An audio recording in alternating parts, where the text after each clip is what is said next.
What is good, everybody, man? Thank you guys tuning in to another episode of One Big Fire. And man, today's going to be absolutely fire as we get to dive in. We've got an absolute industry rock star on with us today, and really, the true essence of all of us bringing our fires together to make one big inferno, one big blaze. But before we dive in, we are a couple weeks away. Seats are going fast. I got the update from Allison. What was it yesterday, Al? So we're definitely going to have a jam-packed room. Looking forward to seeing everybody in Cleveland in a couple weeks. If you guys are not familiar or understand what we're talking about, you can go to Agent to CEO CLE as we're bringing Agent to CEO to Cleveland, and also the opportunity for us to be there is really piggybacking your event, Al, Rock and Rescue, which is just a tremendous event that is such a meaningful cause. And for us just to be able to come there and bring a lot of real estate agents into an Agent to CEO event is really secondary to what you're doing with Rock and Rescue. So excited to kick that off here in a couple weeks. Yeah, man. And one of our favorite Cleveland marketing experts, Ryan Young, is generously sponsoring our event with his awesome venture that's just really setting it on fire. Every top agent that I know, not just at EXP, and every brand is really leveraging Fellow. We're going to dip into that and find out, why and how. And we obviously have some of our own opinions as to why this is working so well, but we're going to dig in deep with Ryan. Appreciate you being here, buddy.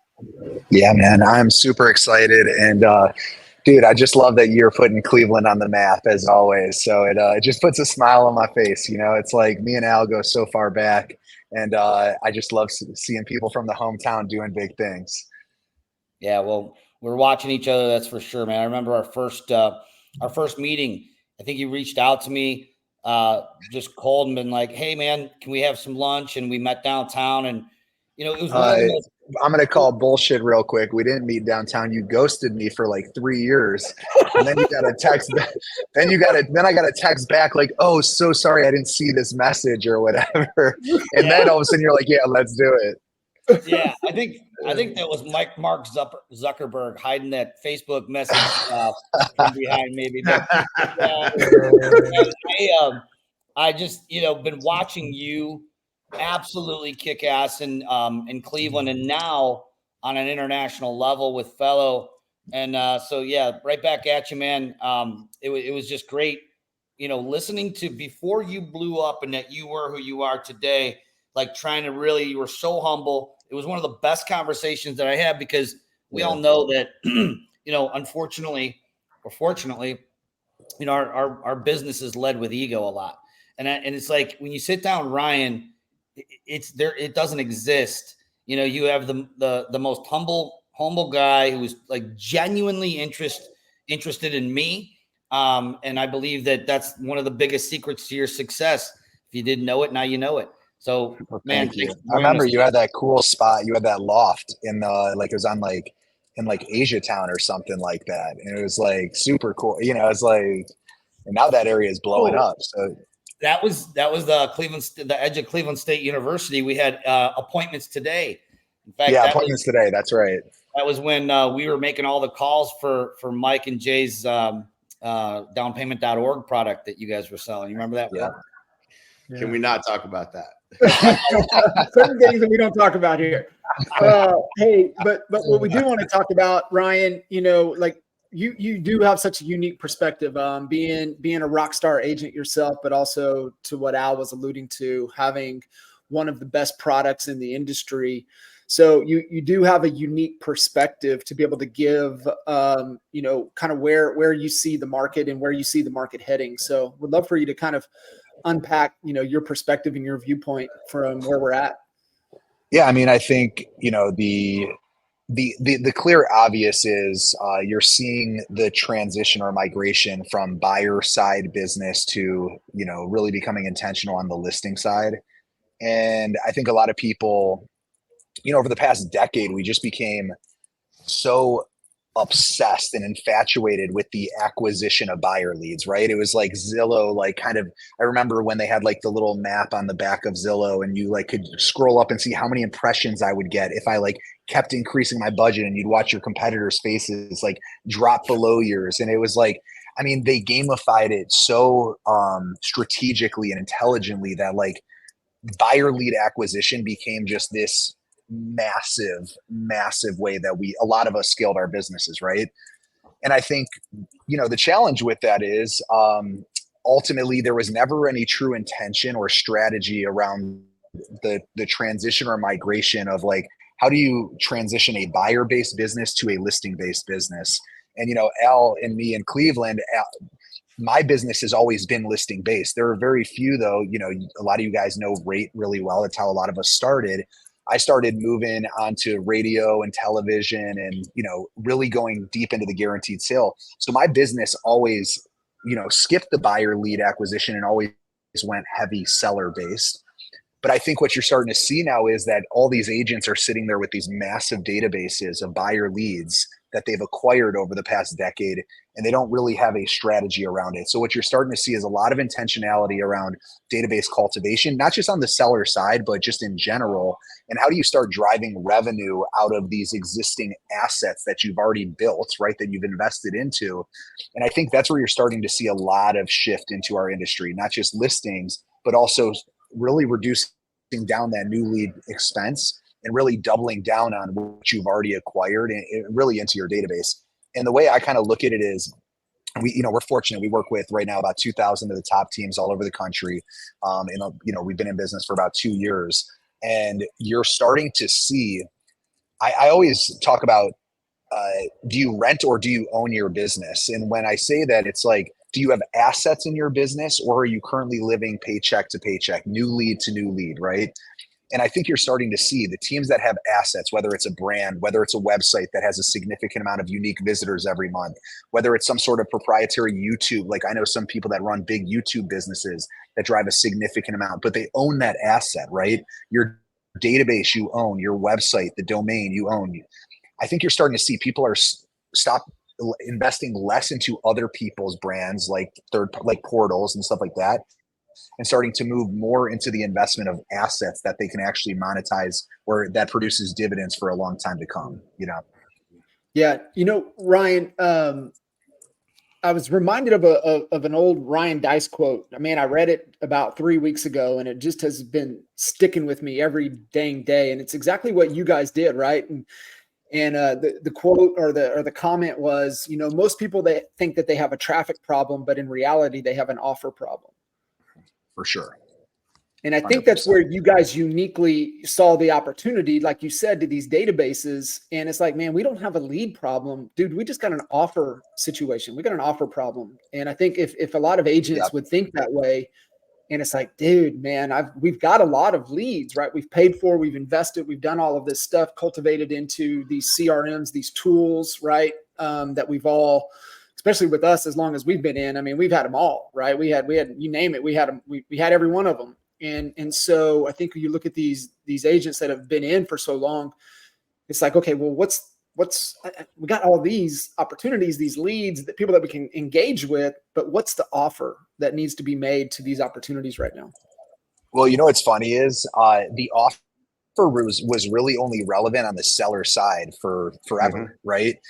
What's interesting is with the settlement, all of a sudden the offer on the buy side is really important and relevant as well, because the buy side of the business is now moving from more relational to more transactional. Okay. And so I think the offer is super important when you're talking about transactional style of business. Here's what I see on the seller side, and this is what Fellow really got right. We love the home value message, but we only like it to get people in the funnel. Okay. And we like it to keep them incubated in the funnel. What I think the biggest misconception around home value is it's a low intent message, right? It's not saying someone wants to sell their home, but I think agents approach home value leads as like, well, I'm calling them and no one wants to sell their home. Well, it's like, that's not even what they came in on, right? The key is to bring them in the top of the funnel through the home value message, I really like, we do a guaranteed offer message or guaranteed sale still, cash offer. I really like dropping that cash offer message right below the home value. So we drive them in with the home value message, which has a much larger capture rate. So I'm really going wide. That home value message is relevant to any homeowner, right? If you own a home and you see, are you curious what your home's worth? That message is relevant to you to get you in the funnel. The key is, though, you got to start bringing more compelling, more attractive, more middle to bottom of funnel messaging below. And so what we do is we keep bringing them back through the home value message and then keep dangling that cash offer message right below it to start getting them or pushing them down the funnel. And that's where we've had so much success converting through the database and actually like we resuscitate the database, all these old buyer leads with home value, and then we get them to take action or raise their hand and say, I'm actually interested in selling my home through that cash offer. Has been a really good one for us. Jay, speak to kind of what Ryan had mentioned, going down the path, really cutting obviously with rate, right? Started rate, like what, the reason, hey, let's focus around this guaranteed, home sale offer type of offer to motivated sellers. Kind of unpack, why that message is so important, because to Ryan's point, I mean, we understand that fundamentally, but there's so many dang agents, especially the agents that have been reactive over the last few years, now getting in for a majority of them uncharted territory and waters of understanding, okay, I got to step back and really, think about this differently. What is my value proposition? What is my offer? How do I, craft a message that resonates in today's market? I think if you can fundamentally unpack that, would be really beneficial for all of the agents listening in. Yeah. I mean, it was 2004, I think, when we started Rate, and, I did like everybody else. I finally went from chasing business to attracting business. I went from an outbound approach to an inbound approach. And what I realized was, with radio specifically, and I was doing billboards, radio, newspaper, I was running editorial, I was doing everything. But what I realized was that there's a certain audience of people that if you become professionally relevant, that will refer you, and they have never met you. People that don't even know you start to trust you through your messaging, through your consistent, being in front of them, and you start to get mind share. But even still, those people, and it's the same thing what Ryan's talking about with Fellow and the database. Like, that doesn't mean that they're going to do business right now, but when it is time to do business, you want to have the right message in front of them so that you're the person they think of and you're the person they come to. Exactly. And so, that's, it's frequency, frequency. I think, it's, and everything in marketing is reach and frequency. And we've generated all these leads, but we didn't have a plan for frequency and consistently being in front of them. So when the time to act, when they did become motivated, that, hey, this is, boom, that message is there at the right time. And that's, it was just missing. It was not there. It works in radio and in newspaper. There's certain people that, drive by a billboard every single day. You're making these impressions. And when it's time to sell, they think, hey, I'm going to call you on this guaranteed sell. But, you have this whole database that you're not utilizing and you're not monetizing, that you're just letting everything kind of fall out the back end. And it's true. That middle of the funnel is extremely important. The offer for a seller will always be, selling my home for the most amount of money. If you can sell your home for cash, that's just a little bit better than the guaranteed sell. But it captures the mind of someone who is ready to do something, or something has happened where they became highly motivated where they weren't before, and they're more likely to respond. So, those were always the best leads, somebody who had to sell versus someone who I think I might want to sell, right? And so, but again, the lowest cost way, what Ryan's nailed, is the lowest cost way to build that database is with the universal offer of what your home value is. Whether it's now that you want to sell or a year from now, you want to make sure you have the right offer to, and you've been in front of them enough, being professionally relevant, so that they're, they know who you are, and hopefully you have some mind share, right? Well, and really quick, just a little cheat code for everyone that's listening. If you really want to take the game to like the elevated level, not only are you going to have that offer, but one of the reasons why I think the young team has done so well, and when I say an asset, I want you to just kind of think through this consumer journey real quick. You hear our radio ads, or you're getting these emails from us about your home value, you see cash offer. sellers are still going to do their due diligence, right? Like they're still going to look you up. They're still going to interview multiple agents. So this is what the consumer experience looks like. You hear our ads, you're getting emails from us about your home value, you see our cash offer. The first thing you're going to do is you're going to Google us. And when you Google us, you're going to see 1,200 5-star reviews. Then you're going to see our website first thing, top and center. You're going to click on our website. As soon as you land on our website, the first thing you're going to see is get a guaranteed offer on your home. And so we have this consistent and all these resources and success stories of people's homes that we've bought and people's homes that we've decided not to go with the cash offer and went with the backup cash offer, and people that we sold their home for over asking. And so we have this very succinct message from not only when they hear our ads, not only when they get our emails, but when they type our name in Google to when they land on our website, it's all seller facing. And we've just made a large bet on the seller side of the business. And so it's like, not only do you need to have the offer, right? The offer needs to be compelling, but then you need to be able to back up the offer and be able to instill trust in the consumer before they even decide to pick up the phone and call you. The more you can do that, the more you're going to see that you're going to get phone calls from people that aren't interviewing other agents. They've already done their due diligence. They've established trust, and they already know who they want to work with before they even pick up that phone. Yep. So true. The people that miss that one little element, none of this stuff works because they don't just call the number on the billboard. They Google you. Right. And if they your Google you. messaging isn't consistent, if they're landing on a buyer search site, which is what a lot of agents make the mistake of, is they don't have that consistent messaging, and then they don't have, tons of proof to back up what, your offer, then there's trust is lost. People end up not calling, go to somebody else, or you to interrupt. If you're lucky enough to get an interview, you gotta climb a mountain to get that opportunity to win that business. Yeah. I tell people all the time, buyers search for homes, sellers search for agents, right? Like buyers search for homes for sale in Cleveland, Ohio.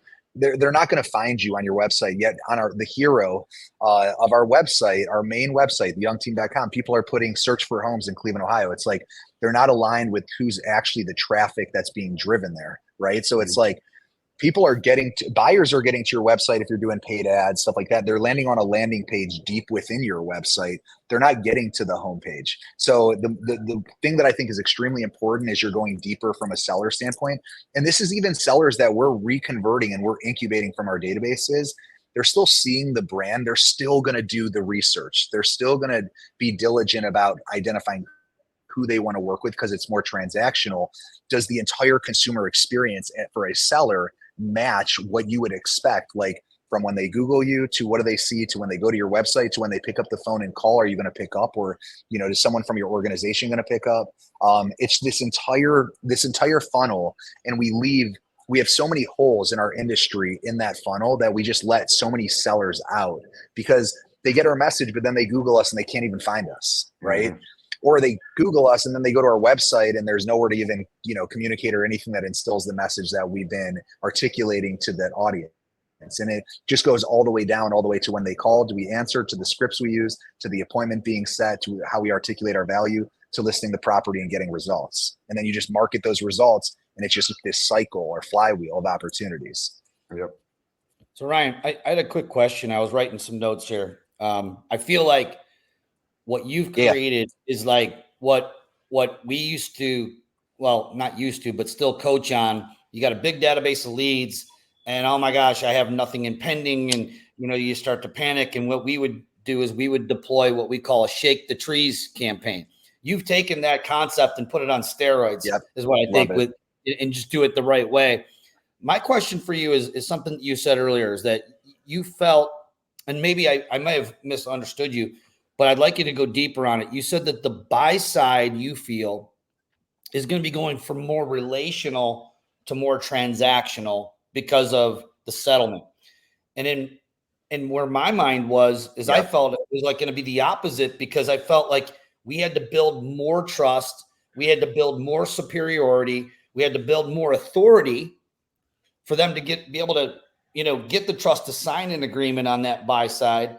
Whereas before, they didn't have to sign anything. Some did. I know our team, we coached our team to do it, but go deeper. And what you mean is that you feel it's going to go more transactional versus relational. Yeah, I mean, I think anytime you're talking about compensation and money exchanging hands, and that's a part of the dialogue, it's immediately going to go transactional. I tell my team all the time, and I tell this to agents, if you are concerned or insecure about talking about the financial aspect of the transaction, that means that you are probably insecure about your value proposition, right? And so it's one of those things that I think some of the agents that are really freaking out about asking a buyer to make a financial commitment to them up front, they're freaking out or they're insecure about it because they're really just struggling to articulate their differentiating, elements between them and other agents, right? And so I think that what we're going to see is as you start having these conversations with buyers and you're starting to articulate your value and ask to be compensated for the value we provide, all of a sudden now this turns more transactional because if you can't articulate that value, and I'm saying I want 3%, let's just say that's the magic number, they're going to be like, well, I can call the agent down the street that'll do it for 2.5 or 2 or 1.5 or whatever it is. And so I think what's going to happen is you are going to start to just like what we used to do on the listing side with menus of services, just like when we go on a listing side and we talk about our success stories, here's the people that we've helped, here's how we help them, here's our strategy. I think that all leans into the transactional side of the conversation. And I think that's really where the buyer business is going. We laid out this entire script for our team where we go through and talk about here are success stories or social proof of people that we've won in multiple offers. Here's success stories or social proof that we've helped them buyers negotiate significantly below the asking price. And so we want to leverage those success stories. Here's off-market properties that we've sold in the past 12 months. And we want to show you how we are helping buyers just like you find inventory that isn't visible to the rest of the market. And so this is all more transactional type of conversation. Not that the relational side isn't there as well, but I'm asking for something in return. And because of that, I need to be able to differentiate myself and provide more value, articulate more value than other agents. And that's where I think it goes transactional. Well said. Yeah. Well said. I mean, I said, and I hope you don't mind, I just literally copied that quote down. And I think it's worth repeating. If you're insecure about having a financial conversation with your buyer, you're probably insecure about your value proposition. Literally, when we end this podcast, I'm hopping in the shower, 100%. getting dressed, and I'm going to teach a class on the buy side about post-settlement strategies and scripts and dialogues and really making sure you're nailing your value proposition and articulating your value. Value unarticulated is value unappreciated. And if the value is unappreciated, money comes into play. Mm-hmm. Money will be questioned. Your fee will be questioned. Yep. And so you couldn't have said it better. That was brilliant. 100%. I share that with the class here in about 3 hours. It was good. It was really good. Ryan, so you to kind of continue with that and, where Fellow was making an offer into the database for most people investing in buyer leads, where do you see the offer now going to the buy side that besides looking at properties, right? Being able to see that because they're able to find that anywhere and everywhere. I think the biggest thing, what we're discussing internally on the Young team is off market. And this is where and I'll kind of piggyback or plug Fellow really quickly. What Fellow does is it helps agents convert their buyers in their database into sellers, into homeowners. So the first thing we do is we find all the homeowners that are in your database that you didn't even know about. And then we start marketing to them and creating engagement. And the reason why I think this is really important is when it comes to articulating an offer or value to buyers, I think the off-market strategy is the biggest differentiator you can find. And this is where all of a sudden the value, the asset of your database that you have of homeowners becomes really valuable. So let's say, for example, Al calls me up. He wants to buy a house. He's looking in Bay Village. I've got probably 2,000 homeowners in my database that are actively engaging with these home value emails, that are looking at our communications, the way we're marketing with them. So then what I do is I say, tell me more about what you're looking for. And so I go into Fellow and he says, I'm looking between $500,000 and $1 million. So I carve out everyone that's within $500,000 to $1 million. And then what I do is I start saying, well, let's become really intentional because we still have 500 homeowners. let's see the people that don't have a mortgage on their property or have over a 5% interest rate, because it's more likely that they're going to sell than someone with a 3%. And let's find people that have been in their home for over 10 years or 15 years or 20 years. So what I'm doing is we're sitting down with buyers and we're actually leveraging the asset of all the homeowners in our database and showing them who else is going to become this intentional about finding homeowners for you. We're going to start communicating with them, letting them know that we have great buyers that are ready to go, and would they be open to having a conversation off market. And so when you can sit down and actually show a buyer, not just tell them that you're going to find them off market, right? And show them actual homeowners that are engaging, that are actively clicking on their home value dashboard, that have maybe raised their hand before. All of a sudden, the buyer is going to get a lot more excited about all of these opportunities that they can't find on Zillow or Realtor.com. And then I'm going to ask them, I'm curious. I know you're probably going to talk to other buyers agents. This is a large investment you're going to make. Of the ones you've talked to, how many of them have gone this deep into helping you or showing you some of the off-market opportunities that we have access to? And we already know what that answer is, right? They're going to be like, no one even mentioned off-market opportunities, let alone already starting to carve out people in their database that they think would be a good fit, and then creating some sort of like showing them, here's how we market to them once we know. We'll put letters in their mailboxes. We'll even door knock if we have to. We'll reach out to them. But these people have already seen our brand because they're engaging with our marketing, right? They've already raised their hands in some capacity because they've been requesting their home value or requested a cash offer at one point in time. It's a much higher likelihood that they would be open to having a conversation versus me just, random putting envelopes in people's mailboxes. So I think that off-market, if you do not have an off-market strategy and you really want to compete as a buyer's agent right now, I think that needs to be your biggest priority, because you can offer, we do other programs like, if you don't love it, we'll list it for free, love it or leave it. That stuff doesn't move the needle enough in a competitive market. You need to be able to actually show them, give them something that they feel like they have exclusivity to, give them something that they feel really special about, like that no one else is doing, that they can brag to their friends about, we're getting into these off-market properties. And I think you'll see the needle will move. The Young Team sells about 20% of our inventory off-market every year. And we're really intentional with this. It just so happens that now we're articulating it more because we need to provide and articulate our value to the buyer. But this is just something we've always done. And really, we've done it because we're really looking and mining for sellers when we're marketing the buyers that we're working with, which end up converting more listings out of it. But now we're just going super deep in it.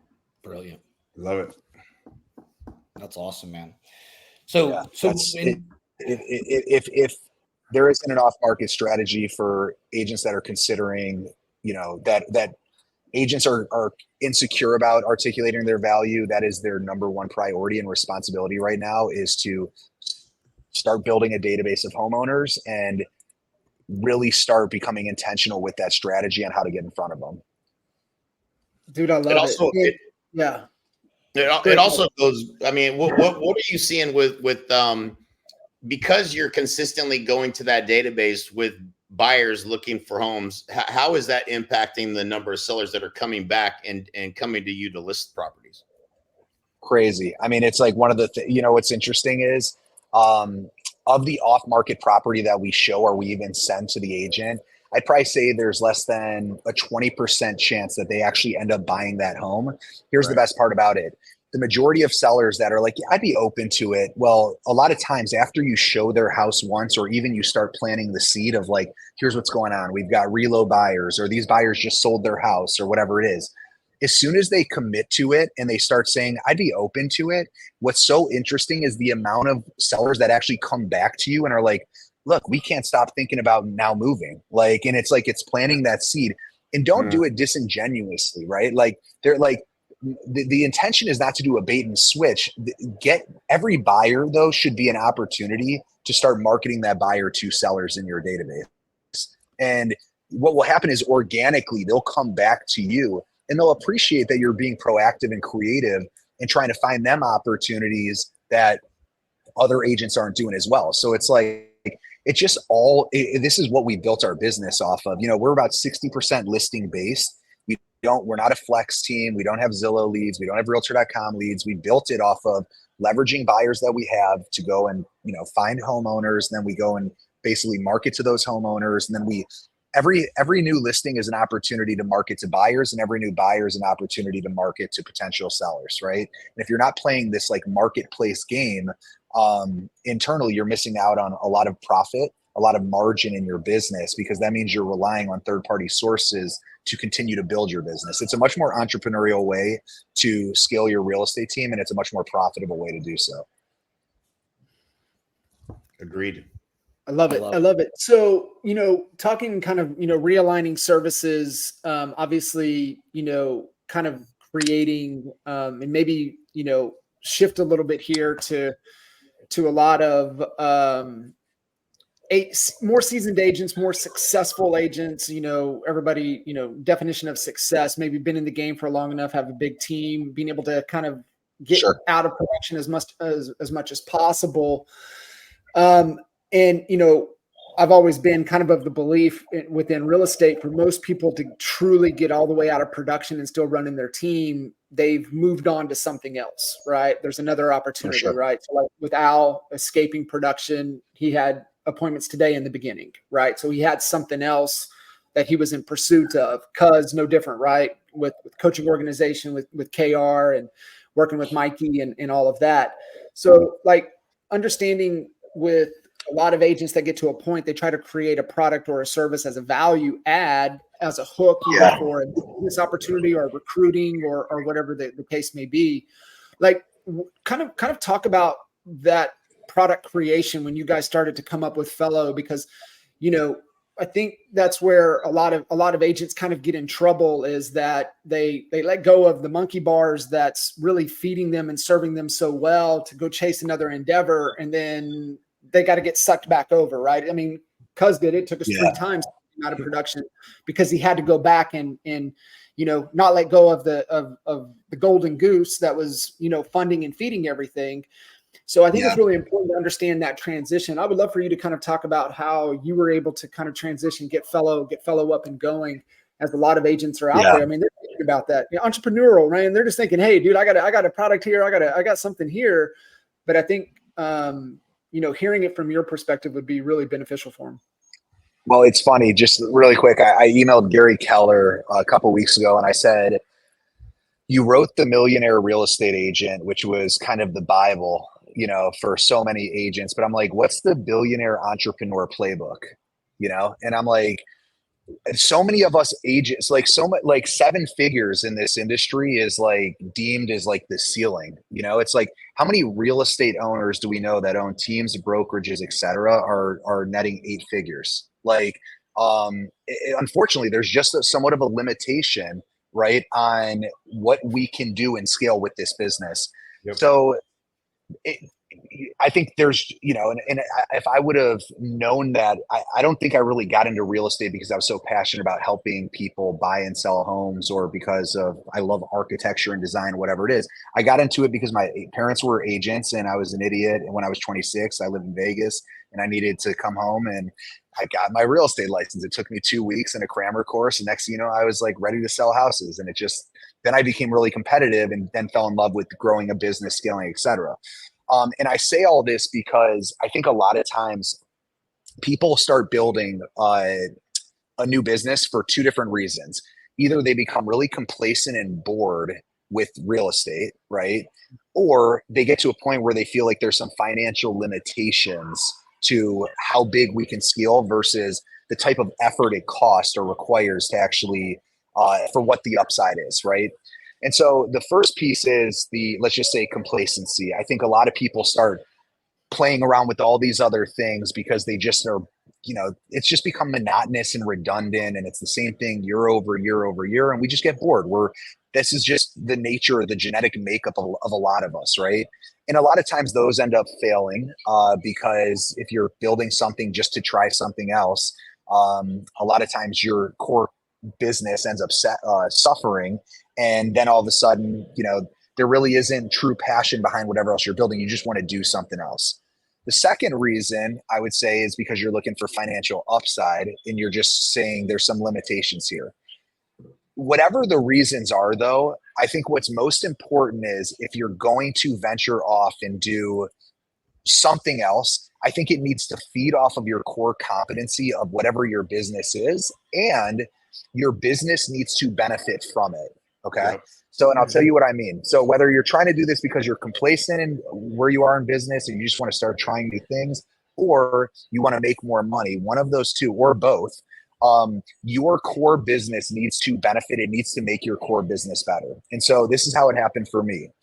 We started the guaranteed sale program in 2015, full disclosure. And I've said this on big stages before. I didn't really have a lot of cash to even buy my first house, but I just joined Raid and I was like, this is what all the people in Raid are doing. I should just do the guaranteed sale. Fast forward 4 years later, I finally got my first person that really challenged me into buying my first house. They basically said, make me an offer. And I said, that's not how it works. I only buy them if I can't sell them. And he kept saying, make me an offer, make me an offer. And I kept saying, dude, like, let's just list it. We'll sell it for a lot more money. Finally, I made him an offer for him just to shut up. And he said, I'll take it. And I'm like, what do you mean you would take it? Like, we could sell it for so much more money on market. And so all of a sudden, then I'm like, wait a minute, like, why would you do this? And then I realized that like some people have different priorities or goals. And so then I started really leaning into the cash offer. And I'm like, wow, this is like, the margins on this are massive, way more, 10x more than what I would have made from a commission. So let's start buying houses. So from 2019 to 2021, I started like getting obsessed with acquiring homes, right? But what was nice about it was a benefit to my core business, the Young Team, because we started doing, the Young Team cash offer program. We started marketing it. It drove a lot of seller leads. So my team was benefiting. Well, then we realized that we needed to insulate our team because that business was getting big. So we turned it into Flash House, which was, buy your home in a flash, sell your home in a flash, whatever. So once again, two businesses, but both supporting each other. Anyone that came into Flash House, now by this time, we were going 6 figures in marketing, going direct to consumer. We're buying about 15 to 20 homes a month. It was a 7-figure net business. It was a great business, right? But anyone that wasn't selling us their homes, those leads would directly go to the Young Team. So once again, we're building something, but it supports our core competency, which was the Young Team. Well, then what happened was we started to actually see people from the Young Team's database requesting offers directly from flashhouse.com. They didn't know that I owned Flash House. It was completely insulated. And so now I started getting pissed and saying, wait a minute, what's happening? I have past clients from the Young Team that are actually going to Flash House directly, whether they're getting our postcards, going to our paid ads. They don't even know I own this. That means if they're going to Flash House, they might be going to other places as well. We need to solve this problem for the Young Team.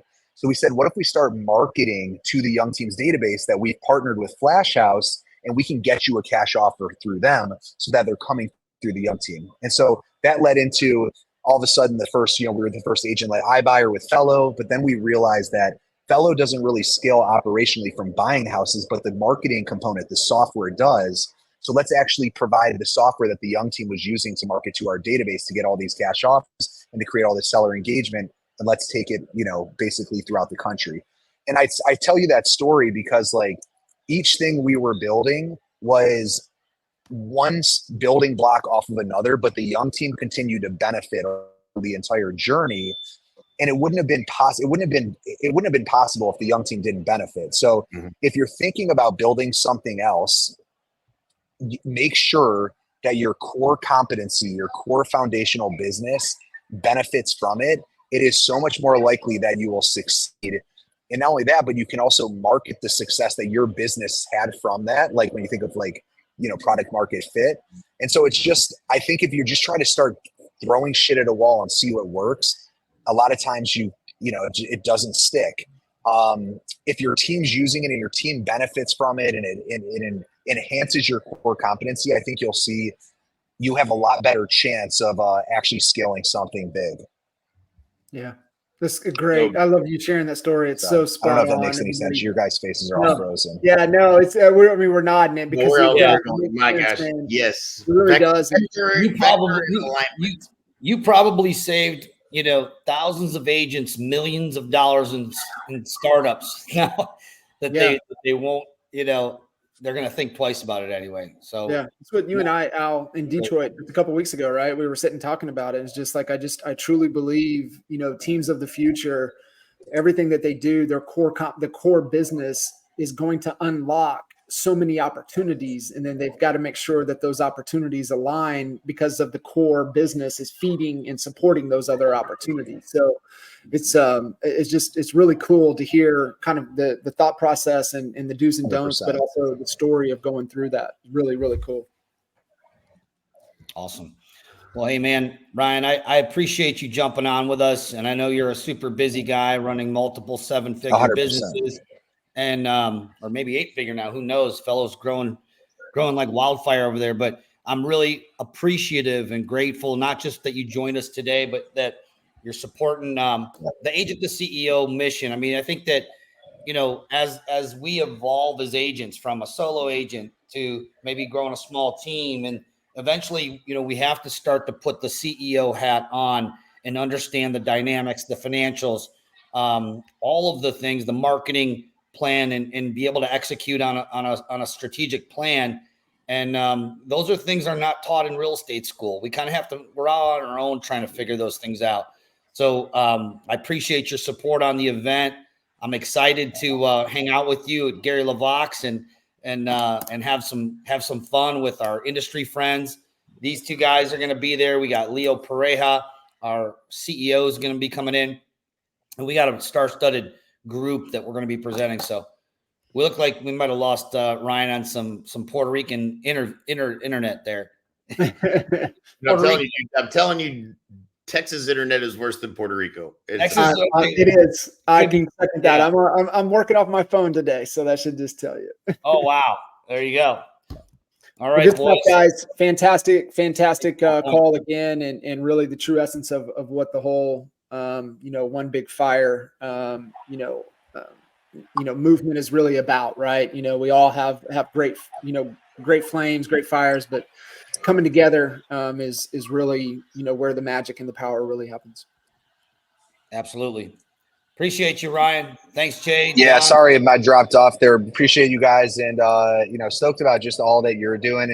And real quick, just to piggyback off of what I was saying before I cut out there, you guys are a testament to everything that I just said of like the way you use your core competency. I mean, think of like, your businesses that turned into coaching, that turned into different multiple products, that turned into, this right here. It's like, I think that is, I think you guys are a testament to like leveraging something really strong foundationally to build off of and create additional opportunities. And I think that too many people try to build the next thing before foundationally their core competency is there, and it's like, they're so eager that it's like, then what happens is that's already weak. So then their core competency breaks, and then everything is diluted, and then you just, it never sticks. And then all of a sudden they don't understand why it didn't work. And so I know kind of piggyback on that a little bit later, but it's like one of those things, like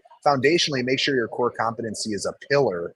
And then from there, everything else is so much easier to build off of it. 100%, man. I mean, literally spot on. So yeah, it's so important. What you're saying is so critically important, to be vectored in alignment, because you have a limited amount of resources. And what happens, I think, for a lot of us that get to this higher level, is a lot of opportunities come your way, more opportunities. And you have to run them through a filter of, is this in alignment? Is this going to help me better what my core competency is, as you said? And is it going to be in alignment? Am I getting and making things better for my team? And then that evidence of that is what allows you to scale what you're doing, that's in alignment. And so super important. It was something that was a core value of ours, was like, if we weren't using it, you couldn't sponsor our event. You couldn't come to our event. We weren't going to talk about it from stage. We had to have been using it and had success with it, or someone that we knew had to have a high level of success and endorse it before we would ever even let people in the room. And I think that was, something people came to appreciate about what we were doing. Well, and two things to that really quick. Think of just what we initially started talking about seller marketing and the success and social proof and stuff like that. It's the same thing. Like, buyers want to buy from someone, buyers of product, consumers want to buy from someone that they trust, right? And so the more you can establish trust, just like, what you said about establishing trust with, because you use the product, works, right? Here's the crazy thing is, although Fellow is only 2 years young, it's grown so fast that now we're at the place with Fellow as our core competency.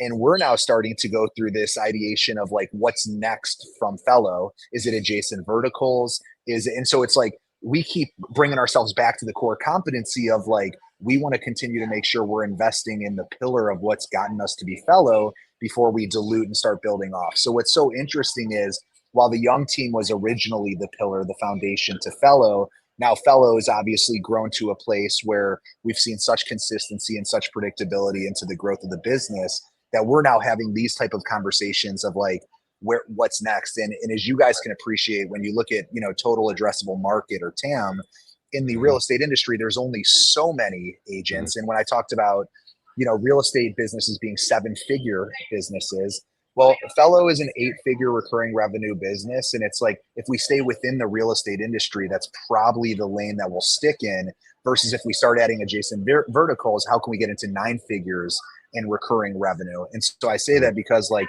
it's the same problem. It's bigger scale from where my real estate team was, but it's the same concept. It's like, how can we build things? And the reason why we're talking mortgage next is because we feel like mortgage actually supports agents.